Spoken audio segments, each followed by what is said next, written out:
여자가 뭘 안다고 감히 이 판에 끼어드나? 한 남자의 고함 소리가 학교 교장실을 가득 채웠습니다. 하지만 그 앞에 선 작고 마른 여성은 전혀 위축되지 않았어요. 오히려 팔을 걷어올리며 차가운 미소를 지었죠. 그 순간 드러난 것은 검은 호랑이 문양과 함께 새겨진 707이라는 숫자였습니다. 교장실에 있던 모든 사람들의 얼굴이 하얗게 변했어요. 707 특임대 교관이었습니다. 평범해 보이던 교생의 한마디에 학교 전체가 뒤바뀌기 시작했습니다. 하지만 이 놀라운 반전이 일어나기까지는 많은 일들이 있었죠. 시간은 한 달 전으로 거슬러 올라갑니다. 시골 마을 끝자락에 자리한 무명 고등학교는 문제투성이었습니다. 선생님들이 학생들을 통제하지 못해 매일 사고가 터졌어요. 복도에서는 아이들이 뛰어다니며 소리를 질렀고 교실에서는 폭력이 일상이었죠. 또 유리창이 깨졌네요. 어쩔 수 없어요. 저런 애들인데. 교사들은 체념한 표정으로 고개를 저었습니다. 학부모들은 무관심하거나 아예 학교를 자신들의 이익을 위해 이용했어요. 이런 학교에 새로 교생으로 부임한 사람이 있었습니다. 이름은 이소연, 28살의 여성이었어요. 체구가 작고 마른 편이라 바람에 날아갈 것 같았죠. 안경을 낀 단정한 모습은 전형적인 교생의 모습이었습니다. 교장실 문이 열리며 박 교장이 나타났어요. 이 선생님, 어서 오세요. 안녕하십니다. 이소연입니다. 소연은 깍듯하게 인사했습니다. 박 교장은 형식적으로 고개를 끄덕이며 말했어요. 우리 학교 사정은 들어서 알 테고 곧 버티기 힘들 거요. 열심히 하겠습니다. 그래도 한 달은 채워야죠. 실습 점수 때문에라도. 박 교장의 말투에는 이미 포기가 묻어 있었습니다. 소연을 교무실로 안내하는 발걸음도 무겁기만 했어요. 교무실에 들어서자 몇몇 선생님들이 시큰둥한 시선을 보냈습니다. 새로 오신 교생 선생님이에요. 아, 안녕하세요. 고생 많이 하실 텐데 미리 각오해 두세요. 한 선생님이 피곤한 목소리로 말했어요. 다른 선생님들도 동조하며 고개를 끄덕였죠. 아이들이 좀 거칠어서요. 선생님 말 잘 안 들어요. 어차피 곧 도망갈 텐데. 뒷말이 작게 들려왔지만 소연은 아무 말 없이 자리에 앉았습니다. 창밖으로는 학교 앞 분식집이 보였어요. 할머니 한 분이 가게 앞에 서서 이쪽을 바라보고 있었습니다. 저분이 김복순 할머니예요. 우리 학교 앞에서 분식집을 하시는. 아, 그렇군요. 소연이 창밖을 바라보자 김복순 할머니가 걱정스러운 표정을 지었어요. 마치 새로운 교생을 염려하는 듯 했죠. 할머니가 아이들을 많이 아껴주세요. 다행이네요. 하지만 소연의 표정은 담담했습니다. 마치 이미 무엇인가를 예상하고 온 것 같았어요. 수업 시간이 다가오자 소연은 교재를 정리했습니다. 다른 선생님들은 걱정스러운 눈빛으로 바라봤어요. 정말 괜찮으시겠어요? 네, 괜찮습니다. 소연의 목소리는 의외로 차분했습니다. 처음 교실에 들어설 때도 떨지 않았어요. 오히려 학생들을 한 명씩 차근차근 살펴보는 것 같았죠. 교실 뒤편에는 강민호를 중심으로 한 무리가 앉아 있었습니다. 민호의 덩치는 웬만한 어른보다 컸고 그 옆에 최성우도 만만치 않았어요. 유일한 여학생인 윤다혜는 화장을 진하게 하고 있었고 조원석은 구석에서 눈치를 보고 있었죠. 안녕하세요. 교생 실습을 나온 이소연입니다. 소연이 인사하자 교실이 조용해졌습니다. 하지만 그 침묵은 오래가지 않았어요. 민호가 친구들과 속삭이며 웃기 시작했습니다. 또 교생이네. 얼마나 버틸까? 일주일도 못 버틸 것 같은데. 소연은 아무 말 없이 칠판에 자신의 이름을 썼습니다. 글씨는 단정했지만 힘이 없어 보였어요. 민호가 책상을 발로 차며 말했습니다. 선생님, 우리는 공부 안 해요. 그래. 네, 안 해요. 소연의 반응이 예상과 달라 민호는 당황했습니다. 보통 교생들은 당황하거나 화를 냈거든요. 그럼 뭘 하고 싶은데? 그냥 놀고 싶어요. 알겠어. 소연은 담담하게 대답했습니다. 이런 반응에 학생들은 오히려 어리둥절해 했어요. 수업이 끝나고 교무실로 돌아온 소연에게 선생님들이 물었습니다. 어떠셨어요? 괜찮았어요. 정말요? 아이들이 말썽 안 피웠어요? 조금 시끄러웠지만 견딜만 했어요.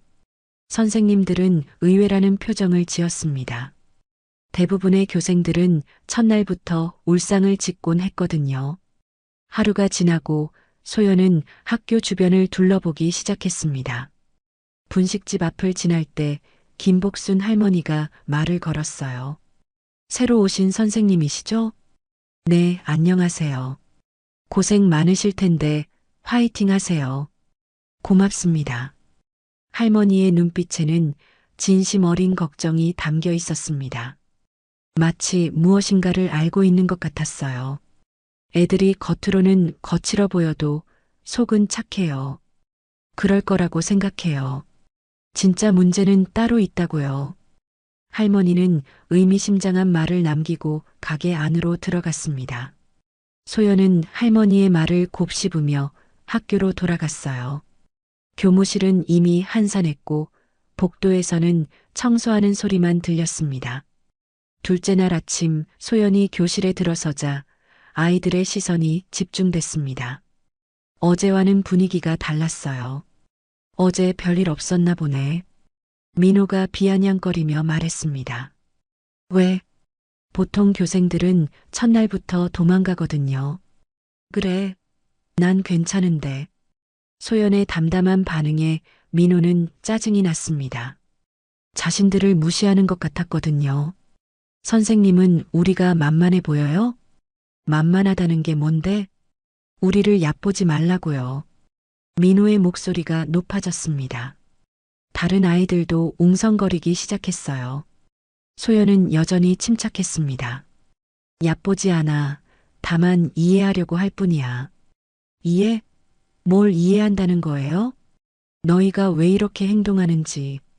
민호는 더욱 기분이 나빠졌습니다. 마치 자신들을 분석하는 것 같았거든요.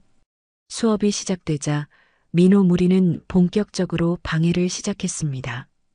휴지를 뭉쳐서 던지고 큰 소리로 떠들었어요. 성우는 책상을 발로 차며 소음을 냈죠. 조용히 해. 소연이 말했지만 아이들은 들은 척도 하지 않았습니다. 우리는 공부 안 한다고 했잖아요. 민호가 도전적으로 말했어요. 그래도 다른 애들은 방해하면 안 돼. 다른 애들도 우리 편이에요. 민호가 교실을 둘러보며 말했습니다. 실제로 다른 학생들은 겁에 질린 채 아무 말하지 못했어요. 맞죠, 다들? 민호의 협박에 몇몇 학생들이 마지못해 고개를 끄덕였습니다. 소연은 이 모든 상황을 조용히 지켜봤어요. 마치 무언가를 확인하는 것 같았죠. 다혜가 화장을 고치며 말했습니다. 선생님, 우리한테 맞춰주세요. 어떻게? 그냥 우리 하고 싶은 대로 놔두세요. 수업은 해야지. 왜요? 어차피 우리는 대학 안 가는데. 다혜의 말에 다른 아이들이 웃었습니다.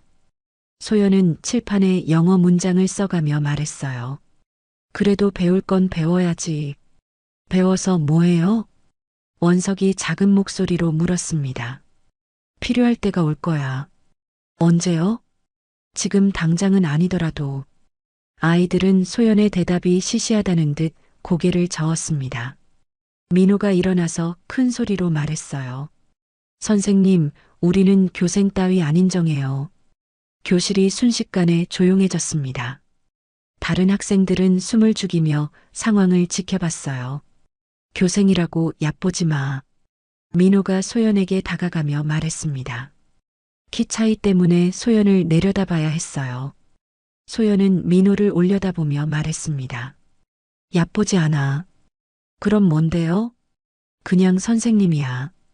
선생님? 웃기네. 민호가 코웃음을 쳤습니다. 교생은 그림자에 불과해요. 진짜 선생님이 아니라고요. 교실이 웃음바다가 됐습니다. 민호의 말에 아이들이 박수를 치기도 했어요. 소연은 여전히 차분했습니다. 그래도 지금은 너희 선생님이야. 인정 안 해요. 민호가 단호하게 말했습니다. 수업이 끝나자 소연은 교무실로 돌아갔어요. 다른 선생님들이 걱정스럽게 물었습니다. 괜찮으셨어요? 네, 괜찮아요. 아이들이 말썽 많이 피웠죠? 조금요. 포기하지 마세요. 처음엔 다 그래요. 하지만 선생님들의 위로도 진심이 아니었습니다.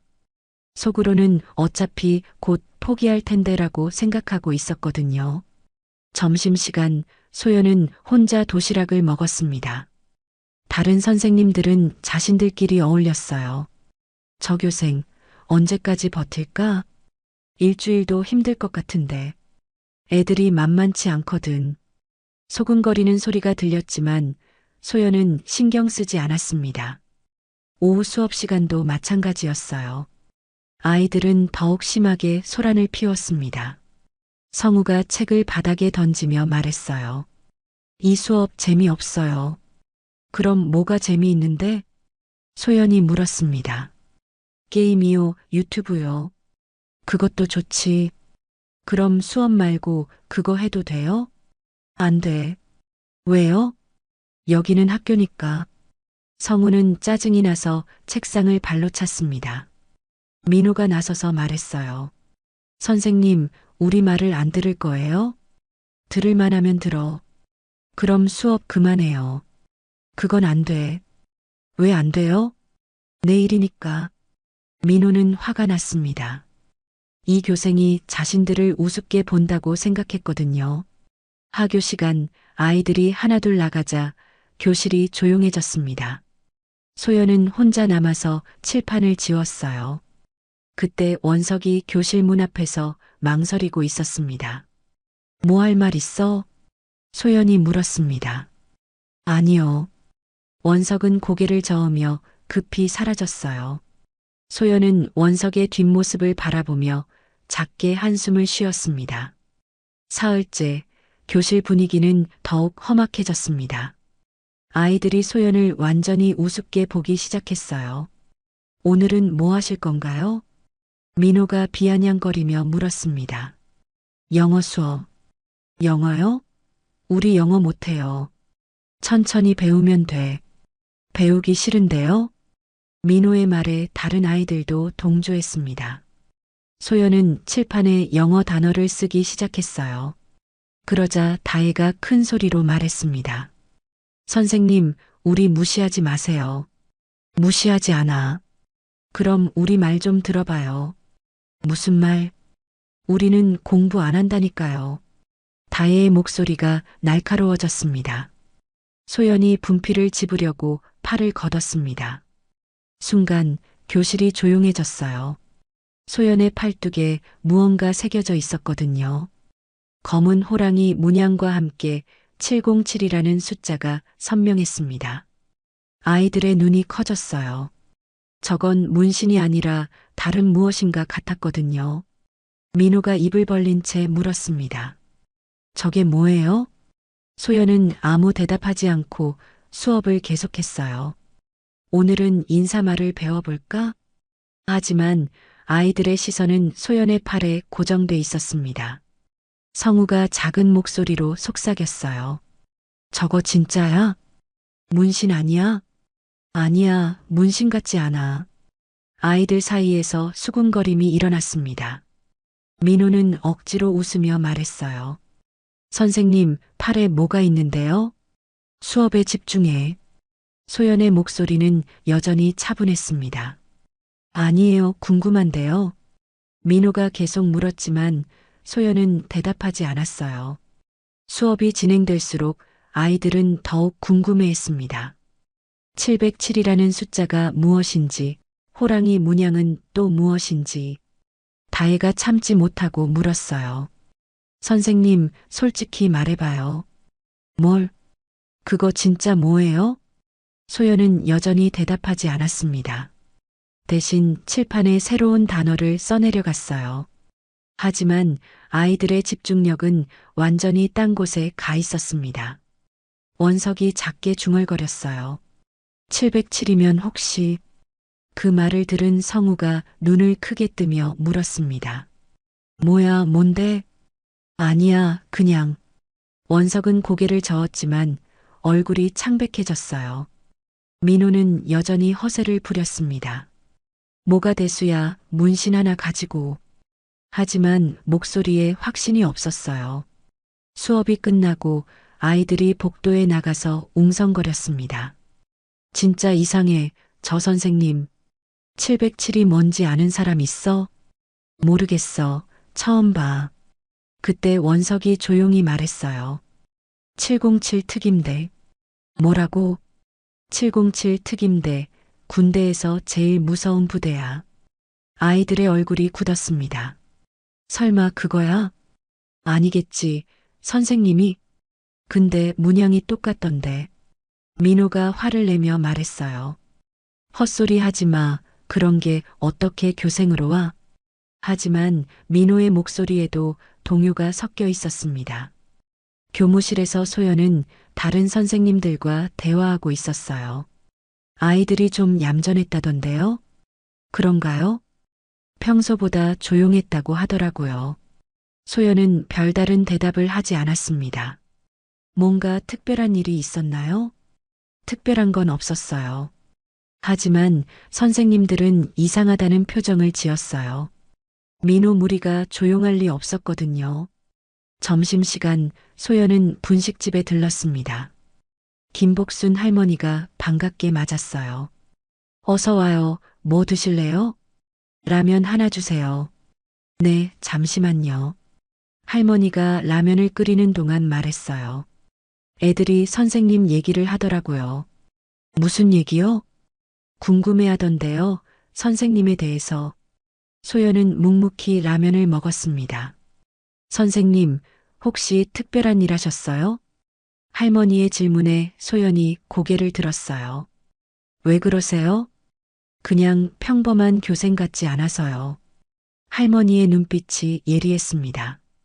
평범한 교생인데요. 그럴 수도 있겠네요. 하지만 할머니는 여전히 의심스러운 표정이었어요.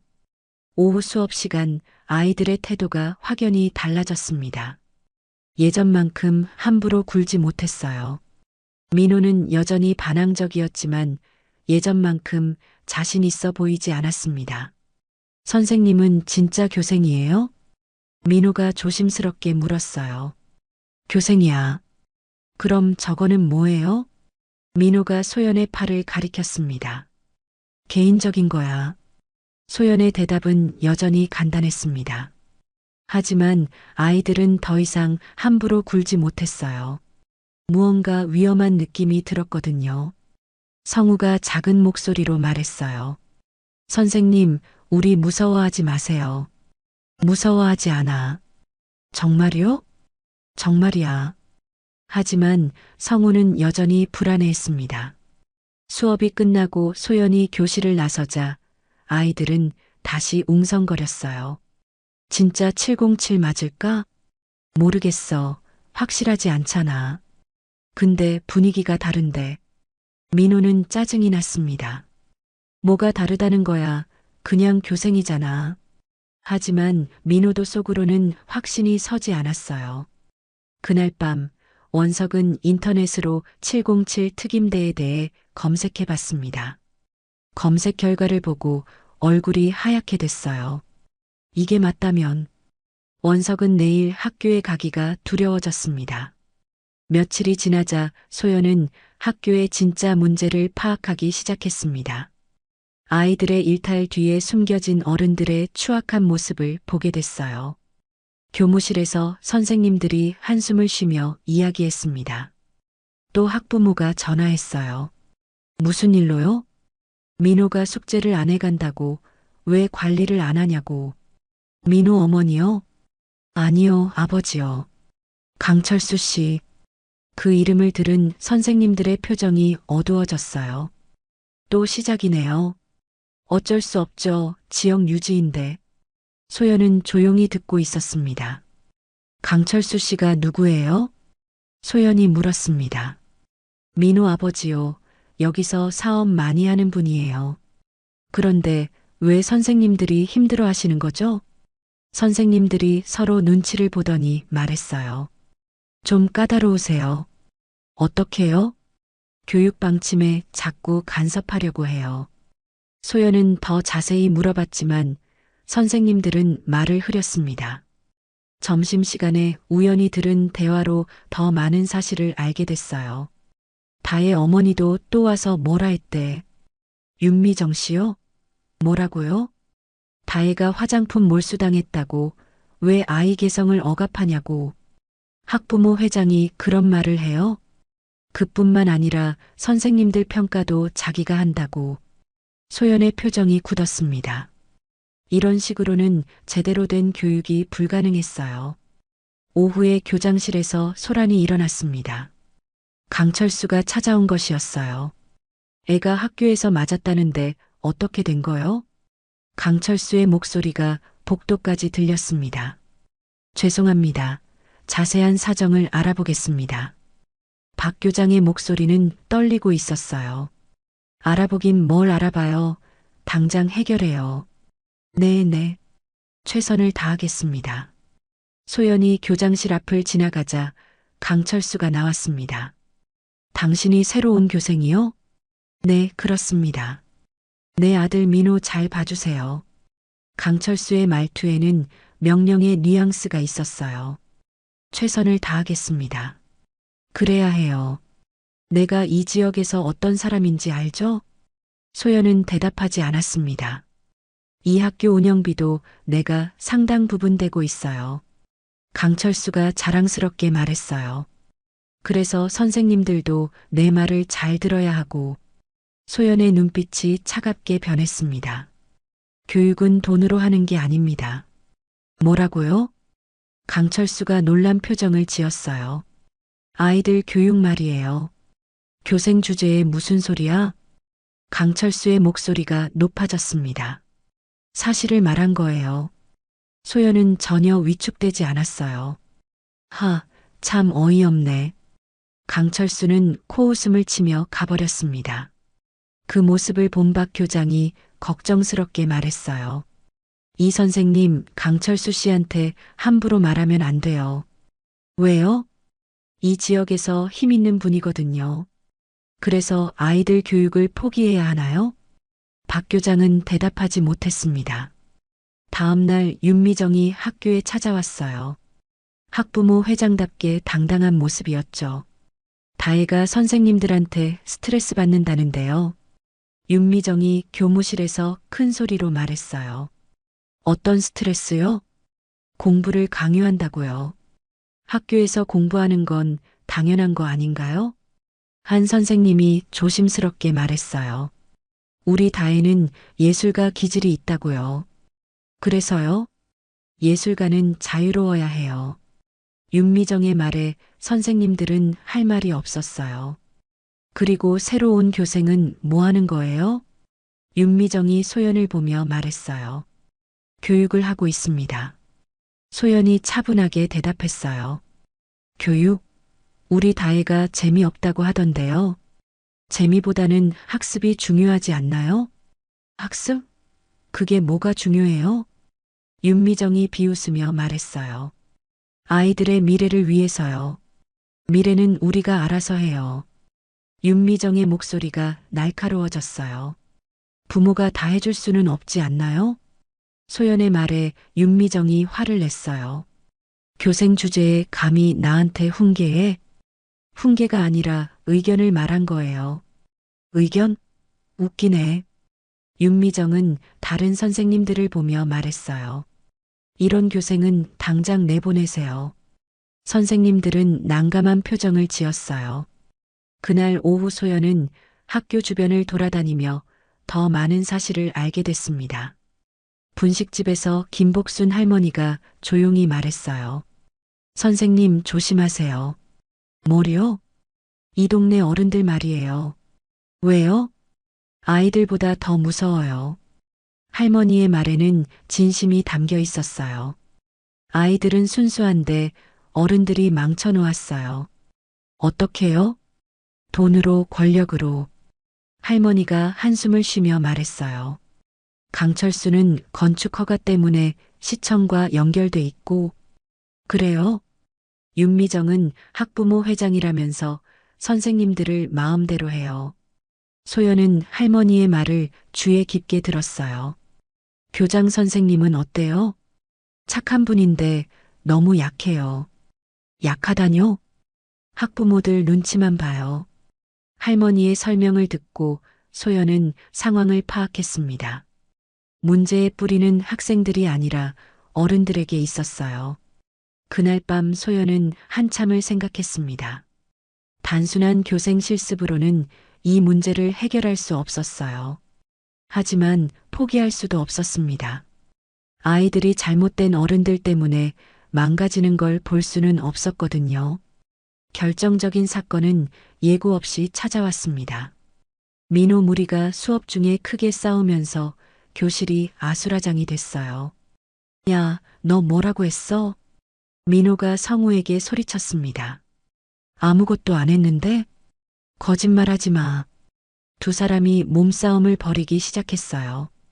소연이 말렸지만 소용없었습니다. 그만해, 둘 다. 선생님은 빠져요. 민호가 소연을 밀쳤어요. 그 바람에 소연이 뒤로 밀려나면서 책상에 부딪혔습니다. 선생님, 다른 학생들이 놀라서 소리쳤어요. 하지만 더 큰 일이 터졌습니다. 성우가 화가 나서 의자를 집어던진 것이었어요. 의자가 창문에 부딪히면서 유리가 산산조각 났습니다. 아, 유리 조각이 튀면서 한 학생의 팔에 상처가 났어요. 피가 나자 교실이 순식간에 조용해졌습니다. 119 불러. 소연이 재빨리 응급처치를 하며 외쳤어요. 다친 학생을 병원에 보낸 후 학부모들이 몰려들었습니다. 강철수가 제일 먼저 와서 소리쳤어요. 이게 뭐 하는 짓이야? 죄송합니다. 박 교장이 고개를 숙였어요. 죄송하긴 뭐가 죄송해. 관리를 제대로 해야지. 강철수의 목소리가 복도에 울렸습니다. 윤미정도 따라와서 말했어요. 우리 다혜가 충격받았다는데요. 네, 죄송합니다. 죄송하다고 되는 일이에요? 그때 몇몇 학부모들이 소연을 향해 손가락질했어요. 교생이 뭘 했길래 애들이 저래? 제대로 통제도 못하면서 교생 주제에 감히 우리 애들을 가르쳐? 학부모들의 비난이 쏟아졌습니다. 소연은 조용히 듣고 있었어요. 그런데 강철수가 더욱 큰 소리로 말했어요. 여자가 뭘 안다고 감히 이 판에 끼어드나? 순간 교장실이 조용해졌습니다. 소연의 눈빛이 차갑게 변했어요. 다시 말씀해 주시겠어요? 뭘 다시 말해? 방금 하신 말씀이요. 소연이 천천히 일어났습니다. 여자가 뭘 안다고 했잖아. 당연한 소리 아니야. 강철수가 당당하게 말했어요. 그 순간 소연이 팔을 걷었습니다. 호랑이 문양과 707 숫자가 선명하게 드러났어요. 학부모들이 웅성거렸습니다. 저게 뭐야? 문신인가? 아닌 것 같은데. 소연이 한 발자국 앞으로 나왔어요. 강철수 씨, 왜? 내가 여자라서 못하는 게 뭔가요? 소연의 목소리에 힘이 들어갔습니다. 당연히 많지. 힘도 약하고. 강철수가 비웃으며 말했어요. 그때 소연이 움직였습니다. 번개같이 빠른 동작으로 강철수의 팔을 잡아 뒤로 돌렸어요. 아! 강철수가 비명을 질렀습니다. 이게 약한 건가요? 소연의 목소리는 차갑기 그지없었어요. 다른 학부모들이 깜짝 놀라서 뒤로 물러났습니다. 놔줘. 강철수가 소리쳤지만 소연은 놓아주지 않았어요. 여자가 못하는 게 또 뭔가요? 아, 아파. 대답해요. 소연의 움직임은 완전히 군인 그것이었어요. 윤미정이 떨리는 목소리로 말했어요. 당신 누구야? 교생 이소연입니다. 소연이 강철수를 놓아주며 대답했어요. 교생이 저런 걸 어떻게 해? 배웠으니까요. 어디서? 707 특임대에서요. 순간 교장실이 조용해졌습니다. 707 특임대라는 이름을 아는 사람들의 얼굴이 하얗게 변했어요. 설마 진짜? 707 특임대 교관이었습니다. 소연이 차분하게 말했어요. 강철수가 손목을 비비며 말했어요. 그래서 뭐 어쩌라고? 하지만 목소리에 확신이 없었어요. 앞으로 저를 함부로 대하지 마세요. 소연의 경고에 학부모들은 아무 말 못했어요. 그리고 아이들 교육에 간섭하지도 마세요. 교육은 우리가 하는 거야. 윤미정이 소리쳤지만 목소리가 떨렸어요. 부모가 간섭하면 교육이 안 됩니다. 무슨 소리야? 지금까지 간섭한 결과가 어때요? 소연이 날카롭게 말했어요. 아이들이 제대로 된 게 하나라도 있나요? 학부모들은 할 말이 없었어요. 민호는 폭력적이고 다혜는 화장만 하고 그게 우리 잘못이라는 거야? 부모들이 잘못된 모습을 보여줬으니까요. 소연의 말에 강철수가 화를 냈어요. 감히 우리를 탓해? 사실을 말한 거예요. 사실? 무슨 사실? 강철수 씨는 불법 건축으로 돈을 벌고 뭐라고? 윤미정 씨는 학부모 회장 자리를 이용해서 뇌물을 받았죠. 소연의 폭탄 발언에 두 사람의 얼굴이 하얗게 변했어요. 증거도 없으면서 윤미정이 소리쳤어요. 증거는 충분히 있어요. 소연이 차분하게 말했어요. 헛소리 하지 마. 강철수가 부정했지만 식은땀을 흘리고 있었어요. 그날 이후 학교의 분위기가 완전히 바뀌었습니다. 학부모들은 함부로 학교에 와서 간섭하지 못했어요. 아이들도 소연을 다른 눈으로 보기 시작했습니다. 소연은 본격적으로 학부모들의 비리를 파헤치기 시작했습니다. 교무실에 쌓인 장부와 문서를 하나하나 조사했어요. 깊은 밤 학교에 혼자 남아있던 소연은 회계 장부를 뒤져봤습니다. 이상하네. 소연이 중얼거렸어요. 학교 운영비 내역이 맞지 않았습니다. 강철수가 기부했다는 돈의 출처가 의심스러웠어요. 또한 학부모 회비 관리도 엉망이었습니다. 윤미정이 개인 용도로 쓴 흔적이 곳곳에 있었어요. 박 교장님도 몰랐을 리 없는데 소연은 교장의 책임도 의심하기 시작했어요. 며칠 후 학부모 회의가 열렸습니다. 소연도 참관하게 됐어요. 회의실에는 학부모들이 모여 있었고 윤미정이 회의를 진행했습니다. 오늘은 학교 발전 기금에 대해 논의하겠습니다. 윤미정이 당당하게 말했어요. 우리 강철수 회장님이 큰 돈을 기부해 주셨죠. 박수 소리가 일어났습니다. 강철수가 일어나서 말했어요. 우리 아이들을 위한 일이니까요. 정말 고맙습니다. 다른 학부모들이 추켜 세웠어요.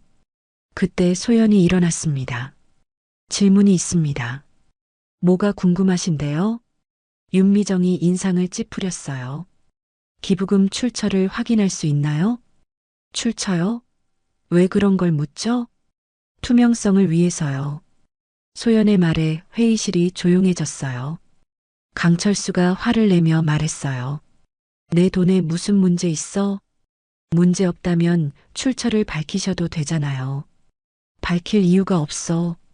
그럼 이 건축 허가서는 뭐죠? 소연이 서류를 꺼내 들었어요. 강철수의 얼굴이 변했습니다. 그게 뭔데? 불법 건축 허가서요. 어디서 구한 거야? 공개된 자료예요. 소연이 차분하게 말했어요. 이 허가서 날짜와 기부금 날짜가 같네요. 회의실이 술렁거렸습니다. 우연의 일치겠죠? 강철수가 변명했어요. 3번이나 우연일까요? 소연이 다른 서류들을 보여줬어요. 강철수는 할 말이 없었습니다. 이번에는 윤미정을 향했어요. 회장님도 설명할 게 있으시죠? 뭘 설명해? 학부모 회비 사용 내역이요. 소연이 장부를 펼쳤어요. 여기 보면 개인 쇼핑몰에서 결제한 내역이 있는데요. 그게 뭐가 문제야? 학부모 회비로 개인 쇼핑을 하신 거죠? 윤미정의 얼굴이 빨갛게 변했어요. 증거가 있어? 영수증이 다 있어요. 소연이 서류 뭉치를 꺼냈어요. 이것까지 우연일까요? 다른 학부모들이 웅성거리기 시작했어요. 정말이에요? 회비를 개인적으로 썼다고요? 믿을 수 없네요. 윤미정이 당황해서 말했어요. 실수였어요, 실수. 실수가 10번도 넘나요? 소연의 추궁에 윤미정은 대답하지 못했어요.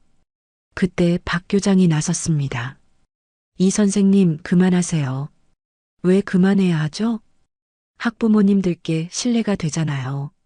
신뢰보다 진실이 중요하지 않나요? 소연의 말에 박 교장은 당황했어요.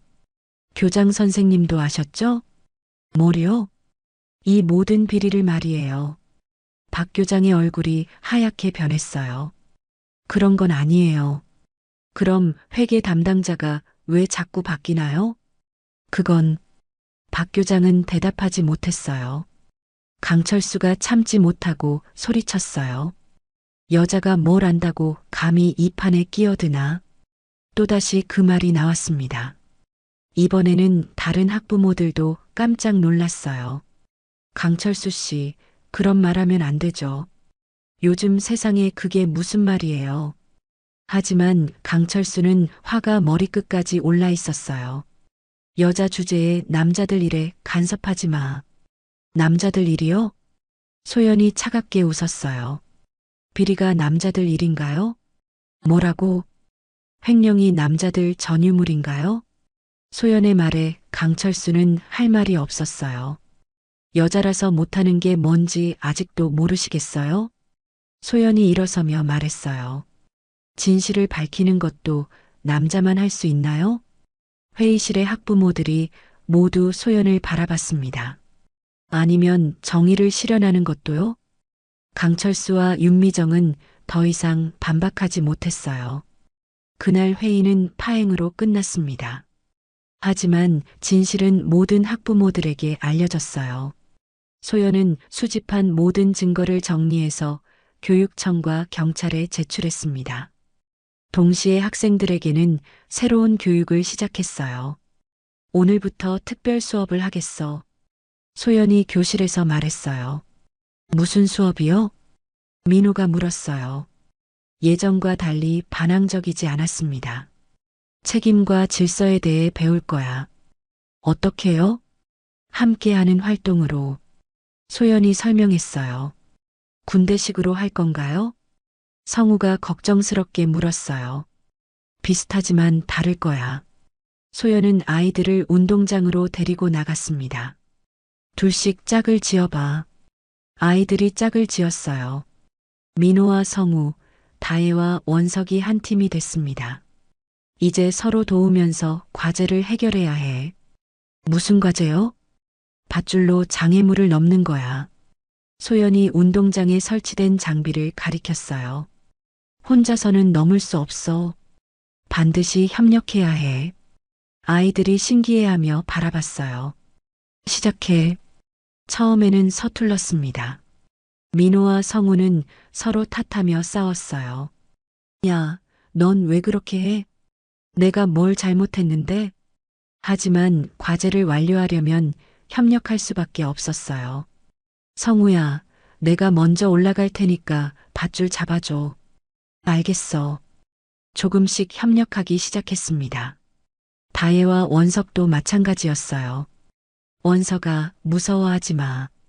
누나가 잡아줄게. 응, 믿어. 서로를 믿고 의지하며 과제를 해결했습니다. 모든 팀이 과제를 완료하자 아이들의 표정이 밝아졌어요. 해냈다. 진짜 해냈어. 성취감이 얼굴에 드러났습니다. 어떤 기분이야? 소연이 물었어요. 뿌듯해요. 혼자서는 못했을 텐데 함께 하니까 되네요. 아이들이 깨달음을 얻었어요. 며칠 후 교육청 조사관들이 학교에 왔습니다. 강철수와 윤미정, 박 교장이 모두 조사를 받았어요. 이런 일이 어떻게 가능했습니까? 조사관이 박 교장에게 물었어요. 죄송합니다. 박 교장은 고개를 숙일 뿐이었어요. 강철수는 끝까지 부인했습니다. 증거가 불충분해요. 하지만 소연이 제출한 자료는 완벽했어요. 이 건축 허가서는 어떻게 설명하시겠습니까? 그건 강철수는 더 이상 변명하지 못했어요. 윤미정도 마찬가지였습니다. 회비 횡령 혐의가 확실해 보이는데요. 실수였다고 했잖아요. 실수치고는 너무 체계적이네요. 조사 결과 모든 혐의가 확인됐습니다. 며칠 후 민호가 소연을 찾아왔어요. 선생님, 죄송해요. 뭘? 우리가 너무 못했어요. 민호의 눈에 눈물이 고였습니다. 괜찮아. 아니에요. 정말 죄송해요. 왜 갑자기 이래? 소연이 다정하게 물었어요. 아버지 일 때문에요. 민호가 고백했어요. 아버지가 나쁜 일을 했다는 걸 알았어요. 알았구나. 그래서 제가 더 나빠진 것 같아요. 민호가 울먹이며 말했어요. 아니야, 내 잘못이 아니야. 소연이 민호의 어깨를 두드렸어요. 하지만 어른들의 잘못을 아이들이 책임질 필요는 없어. 정말요? 정말이야. 대신 앞으로는 올바르게 살면 돼. 민호가 고개를 끄덕였어요. 다혜도 변했습니다. 선생님, 저는 음악을 배우고 싶어요. 음악이야? 네, 노래하는 게 좋아요. 다혜의 눈이 반짝였어요. 그래, 잘할 것 같은데. 어머니는 반대하실 것 같아요. 왜? 돈이 안 된다고 하실 거예요. 다혜가 걱정했어요. 하고 싶은 일을 하는 게 중요해. 소연이 격려했어요. 정말요? 응, 꿈을 포기하면 안 돼. 다혜가 환하게 웃었어요. 원석도 자신감을 되찾았습니다. 선생님, 저도 음악 좋아해요. 그래, 뭘 하고 싶어? 기타를 배우고 싶어요. 원석이 수줍게 말했어요. 좋은 생각이야. 같이 배우면 안 될까요? 원석이 다혜를 바라봤어요. 좋겠다. 다혜가 기뻐했어요. 성우는 다른 변화를 보였습니다. 선생님, 저는 운동을 하고 싶어요. 어떤 운동? 태권도요. 태권도? 네, 진짜 강해지고 싶어요. 성우의 눈에 결심이 보였어요. 나쁜 강함이 아니라 좋은 강함으로요. 소연이 미소 지었어요. 그게 진짜 강함이야. 아이들이 모두 달라지고 있었습니다. 몇 주가 지나 학교는 완전히 새로워졌습니다. 아이들의 웃음소리가 복도에 울려 퍼졌어요. 민호야, 이 문제 어떻게 푸는 거야? 이렇게 하는 거야. 내가 알려줄게. 한때 싸우기만 했던 아이들이 서로 도우며 공부했습니다. 다혜야, 노래 연습 같이 할래? 좋아, 원석아. 다혜와 원석은 점심시간마다 음악실에서 연습했어요. 성우는 운동장에서 달리기 연습을 했습니다. 선생님, 제가 많이 빨라졌죠? 정말 많이 빨라졌어. 소연이 칭찬했어요. 교무실 분위기도 달라졌습니다. 선생님들이 활기차게 수업 준비를 했어요. 요즘 아이들이 정말 달라졌어요. 맞아요. 수업 분위기가 완전히 바뀌었어요. 이소연 선생님 덕분이네요. 선생님들이 감탄하며 말했어요. 새로 부임한 교장도 열심히 일했습니다. 앞으로는 투명하게 운영하겠습니다. 학부모님들과도 건전한 관계를 만들겠습니다. 교장의 다짐에 선생님들이 박수를 쳤어요. 한편 강철수와 윤미정은 법정에서 판결을 기다리고 있었습니다. 이 모든 게 그 여자 때문이야. 강철수가 이를 갈며 말했어요. 하지만 이미 늦었습니다. 모든 증거가 확보된 상태였거든요. 박 교장은 직위 해제되어 다른 곳으로 떠났어요. 죄송합니다. 마지막까지 고개를 숙였습니다. 학교 앞 분식집에서 김복순 할머니가 환하게 웃었어요. 애들 얼굴이 정말 밝아졌네요. 다행이에요. 소연이 대답했어요. 선생님이 해내셨네요. 아이들이 스스로 변한 거예요. 겸손하시네요. 할머니가 따뜻하게 말했어요. 처음엔 걱정했는데 역시 제 눈은 틀리지 않았어요. 무슨 말씀이세요? 선생님이 평범하지 않다는 걸 알았거든요. 할머니가 의미 있게 웃었어요. 특별할 게 없는데요. 707 특임대 출신이 특별하지 않다고요? 소연이 놀란 표정을 지었어요. 어떻게 아셨어요? 여기서 오래 살았거든요. 다 보여요. 할머니가 따뜻하게 말했어요. 하지만 가장 특별한 건 따로 있어요. 뭐요? 아이들을 진심으로 사랑하는 마음이에요. 소연의 눈시울이 붉어졌어요. 교생 실습이 끝나가던 어느 날 민호가 교실에서 일어났어요. 선생님, 왜? 가지 마세요. 민호의 목소리가 떨렸어요. 다른 아이들도 하나둘 일어났습니다. 선생님, 여기 계세요. 우리가 잘할게요. 제발 가지 마세요. 아이들이 간절하게 말했어요. 소연은 감동받았습니다. 처음에는 자신을 거부했던 아이들이 이제는 붙잡고 있었어요. 너희들 덕분에 행복했어. 우리도요. 민호가 대답했어요. 선생님 없으면 어떻게 해요? 다혜가 울먹였어요. 너희들은 이제 혼자서도 잘할 수 있어. 정말이요? 정말이야. 소연이 확신에 찬 목소리로 말했어요. 선생님이 가르쳐 준 걸 잊지 않을게요. 원석이 약속했어요. 협력하는 것, 서로 도우는 것. 성우도 덧붙였어요. 그리고 정의롭게 사는 것. 민호가 진지하게 말했어요. 소연은 뿌듯했습니다. 아이들이 진짜 중요한 걸 깨달았거든요. 마지막 수업 시간 소연이 칠판에 글을 썼어요. 너희들은 모두 소중한 사람들이야. 아이들이 조용히 읽었습니다. 앞으로도 서로를 소중히 여기며 살아가. 네. 아이들이 큰 소리로 대답했어요. 그리고 누군가 너희들을 무시하더라도 굴복하지 마.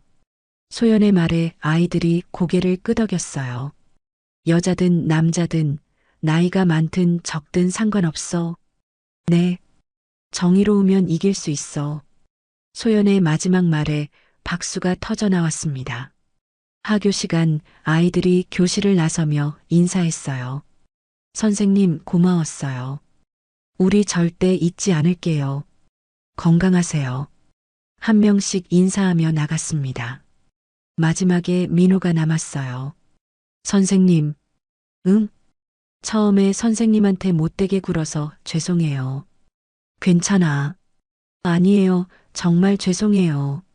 민호가 깊게 고개를 숙였어요. 이제 알았으니까 됐어. 소연이 민호의 머리를 쓰다듬었어요. 앞으로 후배들한테 잘해줘. 네, 꼭 그럴게요. 민호도 교실을 나갔습니다. 소연 혼자 남은 교실은 조용했어요. 하지만 따뜻한 기운이 감돌았습니다. 창밖으로 아이들이 운동장에서 뛰어노는 모습이 보였어요. 모두들 밝은 표정이었습니다. 분식집에서 김복순 할머니가 손을 흔들었어요. 소연도 손을 흔들어 답했습니다. 고생 많으셨어요. 새로운 교장이 교실에 들어왔어요. 아니에요. 보람 있었어요. 아이들이 완전히 달라졌어요. 원래 착한 아이들이었어요. 소연이 겸손하게 말했어요. 선생님이 변화시킨 거죠. 아이들 스스로 변한 거예요. 그래도 고마워요. 교장이 진심으로 말했어요. 앞으로도 아이들 잘 부탁해요. 물론이죠. 교장이 약속했어요. 소연은 마지막으로 교실을 둘러봤습니다. 처음에는 아수라장이었던 이곳이 이제는 배움의 공간이 되었어요. 가방을 챙기며 교실을 나서는 소연의 발걸음이 가벼웠습니다. 복도에서 만난 선생님들이 인사했어요. 수고 많으셨어요. 덕분에 우리도 많이 배웠어요. 또 놀러 오세요. 따뜻한 배웅을 받으며 소연은 학교 문을 나섰어요. 학교 앞에서 김복순 할머니가 기다리고 있었습니다. 선생님, 이거 드세요. 할머니가 도시락을 건넸어요. 감사해요. 멀리 가시는 길에 드세요. 할머니도 건강하세요. 애들 잘 돌봐드릴게요. 할머니가 약속했어요. 소연이 버스 정류장으로 향할 때 아이들이 뛰어왔어요. 선생님, 안 간다고 했잖아요. 조금만 더 있어요. 민호, 다혜, 성우, 원석이 모두 왔습니다. 실습이 끝났잖아. 그래도 가지 마세요. 아이들이 간절하게 말했어요. 너희들이 있어서 행복했어. 소연의 목소리가 떨렸어요. 우리도요. 선생님이 최고예요. 잊지 않을게요. 아이들이 입을 모아 말했어요. 버스가 도착했습니다. 이제 정말 가야 해. 네, 조심히 가세요. 아이들이 아쉬워했어요. 소연이 버스에 올라타자 아이들이 손을 흔들었어요. 선생님, 고마웠어요. 건강하세요. 또 만나요. 창문 너머로 아이들의 밝은 얼굴이 보였습니다. 버스가 출발하자 학교가 점점 멀어졌어요. 하지만 소연의 마음속에는 아이들과의 추억이 생생했습니다. 처음에 여자가 뭘 안다고? 라며 무시하던 사람들의 말이 이제는 웃음거리가 되었어요. 여자든 남자든 상관없이 정의로운 일을 할 수 있다는 걸 증명했습니다. 아이들도 배웠어요. 진짜 어른이 무엇인지, 서로 존중하는 게 얼마나 중요한지. 무명고등학교는 더 이상 문제학교가 아니었습니다. 희망이 가득한 배움의 터전이 되었어요. 그리고 이 모든 변화는 작고 평범해 보이던 한 여자에서 시작되었습니다. 707 특임대 출신 교관이었던 이소연. 하지만 그보다 더 중요한 건 아이들을 사랑하는 마음이었어요. 여자가 뭘 안다고? 라던 말은 이제 여자라서 할 수 있었다는 자랑스러운 이야기가 되었습니다. 버스 창밖으로 석양이 지고 있었어요. 새로운 내일이 기다리고 있었습니다. 소연은 미소를 지으며 다음 목적지를 생각했어요. 또 다른 곳에서 도움이 필요한 아이들이 기다리고 있을지도 모르니까요. 무명고등학교에는 평온한 일상이 돌아왔습니다. 아이들의 웃음소리가 끊이지 않았고 선생님들은 열정적으로 수업을 했어요.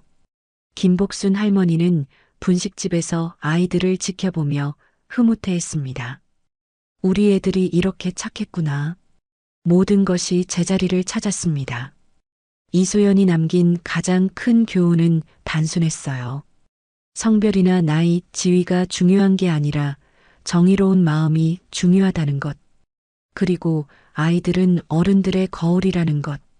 무명고등학교의 기적은 이렇게 시작되어 이렇게 끝났습니다. 하지만 진짜 기적은 아이들의 마음속에서 계속될 것입니다. 몇 달이 지난 어느 날 무명고등학교에 특별한 손님이 찾아왔습니다. 교육청에서 우수학교로 선정되어 표창을 받게 된 것이었어요. 축하합니다. 교육청 관계자가 상장을 전달하며 말했어요. 이런 변화는 정말 보기 드문 일입니다. 새로운 교장이 겸손하게 대답했습니다. 모든 선생님들과 학생들이 함께 노력한 결과입니다. 하지만 모든 사람들은 알고 있었어요. 이 모든 변화의 시작이 누구였는지. 그날 오후 민호가 교무실을 찾아왔습니다. 선생님, 왜 그래, 민호야? 담임 선생님이 따뜻하게 물었어요. 이소연 선생님 연락처 알 수 있을까요? 왜? 무슨 일이야? 감사 인사를 드리고 싶어서요. 민호의 눈에는 진심이 담겨 있었습니다. 우리 모두 편지를 쓰기로 했거든요. 다른 아이들도 하나둘 모여들었어요. 다혜, 성우, 원석까지. 정말 좋은 생각이네. 담임 선생님이 미소를 지었어요. 하지만 연락처는 모르겠고 대신 편지를 교육청을 통해 전달해 줄 수 있을 것 같은데. 그것도 좋아요. 아이들이 기뻐했어요. 며칠 후 아이들은 각자 편지를 써왔습니다. 민호의 편지부터 읽어보니 이런 내용이었어요. 선생님, 안녕하세요. 강민호입니다. 처음에 선생님께 정말 못되게 굴어서 죄송했어요. 그때는 왜 그랬는지 모르겠어요. 아마 화가 나 있었던 것 같아요. 아버지 때문에. 하지만 이제는 달라요. 선생님이 가르쳐 주신 대로 친구들과 협력하고 있어요. 그리고 후배들한테도 잘해주려고 노력해요. 선생님 덕분에 진짜 어른이 뭔지 알게 됐어요. 고마워요. 다혜의 편지는 더욱 감동적이었습니다. 선생님, 저 윤다혜예요. 기억나시죠? 화장만 하고 공부는 안 하던 애요. 지금은 달라졌어요. 음악 동아리를 만들어서 원석이와 함께 활동하고 있어요. 어머니도 처음엔 반대하셨는데 제가 진심으로 노래하는 모습을 보시고 허락해 주셨어요. 선생님이 말씀하셨잖아요. 꿈을 포기하면 안 된다고. 그 말 잊지 않을게요. 성우의 편지는 짧지만 힘이 있었어요. 선생님, 저는 태권도를 시작했어요. 관장님이 정신력이 좋다고 칭찬해 주셔요. 선생님이 가르쳐 주신 협력의 중요성을 후배들에게도 알려주고 있어요. 진짜 강함이 뭔지 이제 알 것 같아요. 남을 보호하는 힘이 진짜 강함이죠. 원석의 편지는 가장 길었습니다. 선생님, 저는 이제 무서워하지 않아요. 기타도 배우고 있고 다혜 누나와 함께 노래도 만들고 있어요. 예전엔 항상 구석에 숨어 있기만 했는데 이제는 먼저 나서서 도움이 필요한 친구들을 챙겨요. 선생님이 보여주신 모습을 따라하려고 해요. 작아도 할 수 있는 일이 있다는 걸 배웠어요. 담임 선생님이 편지들을 읽으며 눈시울을 붉혔어요. 정말 많이 컸구나, 너희들. 다 이소연 선생님 덕분이에요. 민호가 말했어요. 그분이 오시지 않았다면 우리는 지금도 그대로였을 거예요. 그때 교무실 문이 열리며 김복순 할머니가 들어오셨어요. 선생님들, 잠깐 시간 있으세요? 물론이죠, 할머니. 무슨 일이세요? 이소연 선생님 이야기요. 할머니의 표정이 진지했습니다. 사실 제가 그분에 대해 더 알아봤거든요. 어떤 이야기요? 707 특임대에서 어떤 분이었는지. 할머니가 천천히 말하기 시작했어요. 인터넷으로 찾아보니까 707 특임대에서도 여성으로는 최초로 교관이 되신 분이더라고요. 정말요? 남자들도 함부로 할 수 없는 그런 부대에서 인정받으신 분이에요. 아이들이 놀란 표정을 지었어요. 그런 대단한 분이 우리 같은 문제아들을 가르치러 오신 거예요? 다혜가 믿을 수 없다는 듯 말했어요. 아마도 선생님은 정말 교사가 되고 싶으셨던 것 같아요. 할머니가 추측했어요. 그래서 특임대를 그만두고 교육대학을 다니신 거겠죠. 와, 정말 대단하시네요. 원석이 감탄했어요. 그런 분이 우리를 포기하지 않으셨구나. 성우가 깨닫듯 말했어요. 그럼 우리도 포기하면 안 되겠다. 민호가 결심을 다졌어요. 그날 저녁 집에 돌아간 민호는 아버지와 마주 앉았습니다. 강철수는 재판 결과를 기다리며 많은 생각을 하고 있었어요. 아버지, 왜? 죄송해요. 민호의 갑작스러운 사과에 강철수가 당황했습니다. 뭐가 죄송하다는 거야? 아버지가 잘못하신 일 때문에 저도 잘못 생각했었어요. 민호야, 여자라서 못하는 일은 없는 것 같아요. 민호의 말에 강철수는 할 말이 없었어요.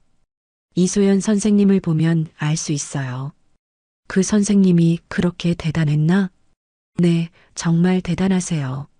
민호가 확신에 차서 말했어요. 아버지도 사과하셔야 해요. 누구에게? 선생님께요. 강철수는 한참을 생각했습니다.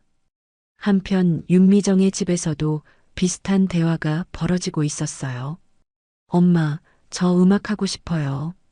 다혜가 조심스럽게 말했어요. 음악은 돈이 안 된다고 했잖아. 그래도 하고 싶어요. 왜 갑자기? 이소연 선생님이 그러셨어요. 꿈을 포기하면 안 된다고. 윤미정은 그 이름을 들으니 복잡한 심정이었어요. 그분이 그렇게 말했어? 네, 그리고 하고 싶은 일을 하는 게 중요하다고 하셨어요.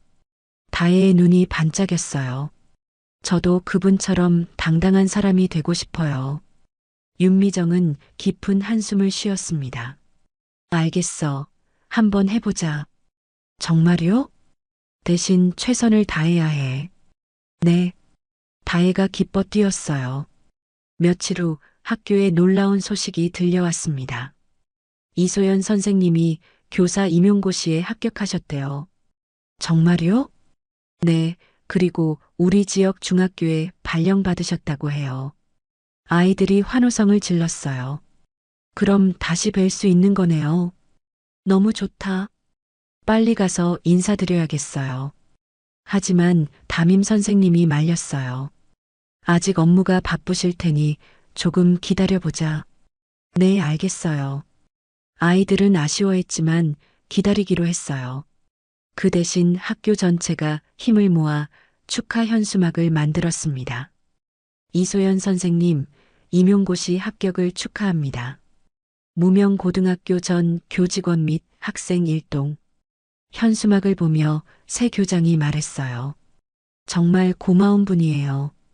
저희 학교의 은인이죠. 선생님들도 동감했어요. 그분 덕분에 우리도 교육의 참 의미를 깨달았어요. 아이들을 믿고 기다리는 것의 중요성도 배웠고요. 그날 방과 후 아이들은 운동장에서 이야기했어요. 선생님 정말 대단하신 것 같아. 민호가 말했어요. 707 특임대 출신인데도 우리한테는 한 번도 무서운 모습 안 보이셨잖아. 맞아. 항상 다정하셨어. 다혜가 동의했어요. 근데 필요할 때는 확실하게 하셨지. 성우가 강철수와 윤미정을 제압했던 장면을 떠올렸어요. 그게 진짜 강함인 것 같아. 원석이 깨달은 듯 말했어요. 약한 사람을 지키기 위한 강함. 우리도 그런 사람이 되자. 민호가 제안했어요. 좋아. 모두가 동의했어요. 그때 학교 앞 분식집에서 김복순 할머니가 나오셨어요. 얘들아, 잠깐. 네, 할머니. 이거 좀 전해줄 수 있겠니? 할머니가 예쁘게 포장된 상자를 건네셨어요. 뭐예요? 이소연 선생님께 드릴 선물이야. 할머니가 직접? 응, 그분이 우리 동네에 희망을 가져다 주셨으니까. 할머니의 눈가에 눈물이 맺혔어요. 꼭 전해드릴게요. 민호가 소중히 받아들었어요. 고마워, 얘들아. 저희가 더 고마워요. 아이들이 인사하며 말했어요. 그날 저녁 집에 돌아간 아이들은 각자의 부모님께 이야기했어요. 엄마, 아빠, 이소연 선생님이 임용고시에 합격하셨대요. 그래, 다행이네. 정말 훌륭한 분이시구나. 부모들도 이제는 소연을 다른 시선으로 바라봤어요. 우리가 정말 잘못 생각했었네. 여자라고 무시한 게 부끄럽다. 아이들이 변한 걸 보니 정말 대단한 선생님이셨어.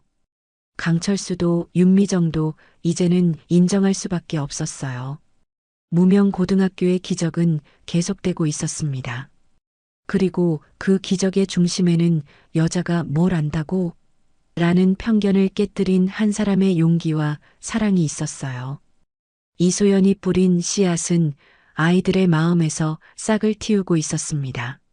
진정한 교육의 힘을, 진정한 어른의 모습을 보여준 그분의 가르침은 영원히 이어질 것입니다.